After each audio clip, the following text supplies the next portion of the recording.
How to add GoChain on Trust Wallet app. Are you guys facing issues to add GoChain on your Trust Wallet app? If that's so, then this video might help you out. Without further ado, let's get started. First of all, open Trust Wallet app on your device. Once you open the app, now look at the top right corner of the screen where you can see this icon. Click on it.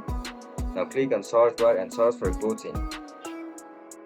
In order to add GoChain on your Trust Wallet app, just simply toggle this option over here. Once you toggle it, now go back to your Trust Wallet homepage. Now click on GoChain. You can see two options over here, send and receive. If you want to receive GoChain on your Trust Wallet app, click on receive. With the help of this QR code and wallet address, you can receive GoChain from different crypto wallets. And that's it guys, that's how we're gonna add GoChain on Trust Wallet app. If you guys found this video helpful, don't forget to like, share and subscribe to our channel. See you in the next one. Bye bye.